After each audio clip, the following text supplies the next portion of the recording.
Today is a transition day. It's not an especially happy transition, but it's a very important day.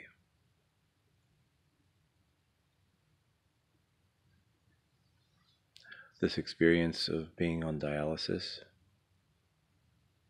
is very fascinating because it keeps me close to my mortality at all times. I want to emphasize to you that if you are a disciple of Jesus of Nazareth, and if you live in a region of the world where there is no intense physical persecution, or they won't beat you up, drag you away, lock you in jail, like they did with the Quakers for a long time, and to various others. If you live in a freedom of religion zone portion of the world, you have got to make a special focus on the little missing things, because that is where unclean spirits are going to move in and try to gain some control over you, over your children, over your behavior.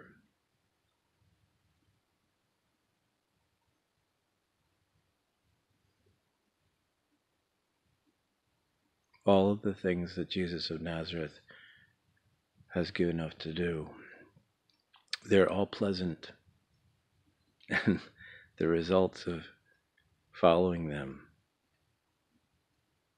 are also very pleasant. But there are many things to be concerned about, especially habits and entertainments. Everything from ingesting stimulants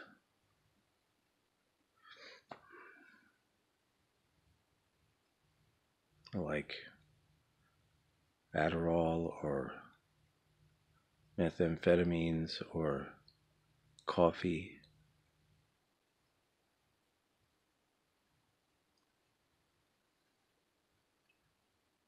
the practice of adorning and exalting yourself through cosmetics, through fancy possessions, and even through sports and skills.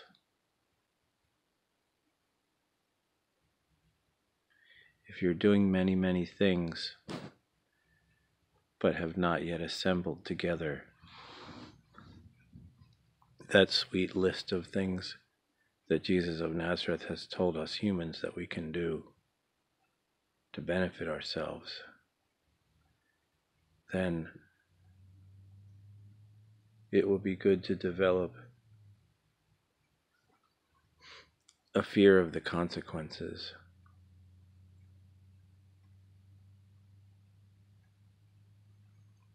One of our great goals in life is just being able to listen to God and hear God well. So, if Jesus is calling us to be a little circle of people, a couple of families and some individuals, to get together first for honesty, to cleanse our consciences, to get ourselves right with God and right with one another, and then begin to communicate with God about what we're called to do.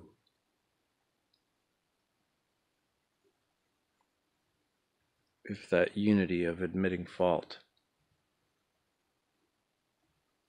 is an absolutely first and primary thing,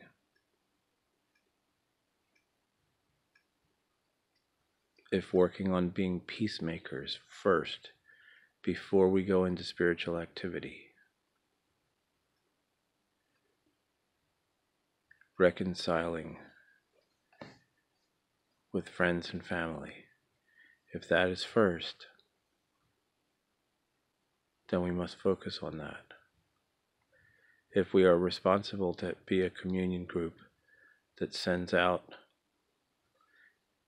people with power from on high, miraculous power to drive out spirits and heal the sick, if we are called to be sending out a little team every single day, while others of us are doing other labors, and we don't have that outreach team in place going out from our own personal family, then we probably shouldn't be busy doing many other things. We should be putting those things in place.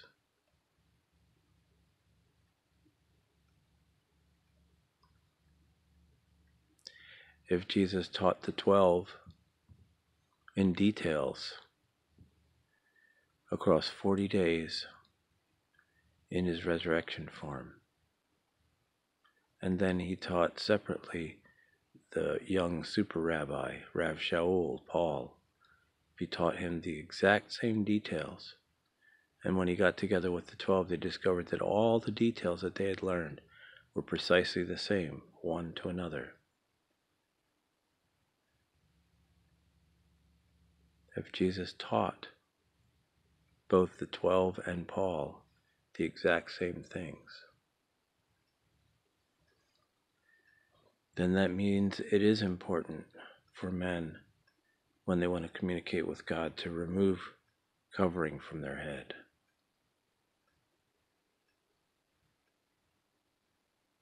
And that means that now we don't have a temple and a high priesthood where only the lineage of Aaron people can go in, but all peoples can come in to the Holy of Holies and the mercy seat and the communication with God using the name of Yeshua.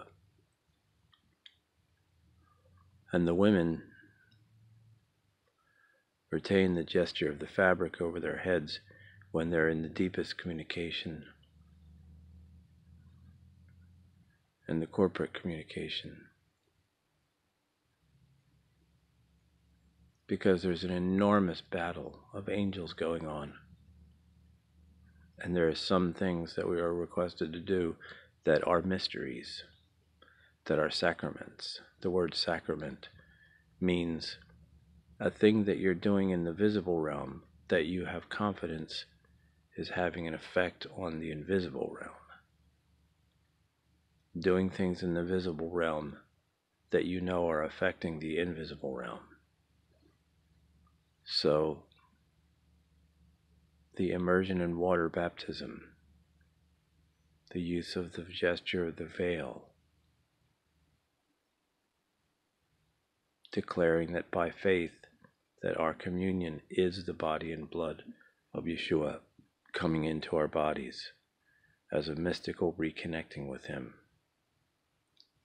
These things are sacraments or mysteries. They are mystical things where what we're doing in the visible realm is having an effect on the invisible realm. When we go to the reality of the book of Enoch, and we read specifically that there are specific fallen angels, one that brought the coloration of hair and skin, one that brought the workings of metals and stones to adorn the body, which is already the most beautiful part of creation. And then another spirit brought the powers of astrology. These three are referred to as a trio of spirits: cosmetics, jewelry, astrology, together in a trio. If you avoid astrology, do you also avoid cosmetics, especially heavy, repetitive use of cosmetics? And what is the point, and what is the recollection, and what is the purpose and the remembrance of the jewelry that you put on your body. What is it connected with? These are important questions because there are unclean spirits that are trying to get license over each one of us, partly through our omissive sins, partly through the things that we're leaving out, partly through the things that we are not making a priority while we're making other things higher priorities.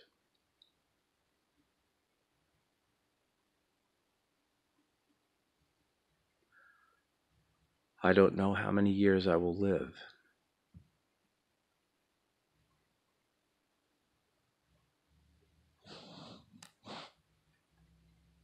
And I don't know if these articles of wisdom will be used after I'm no longer living. But in the middle of the night, in the early morning hours, I lament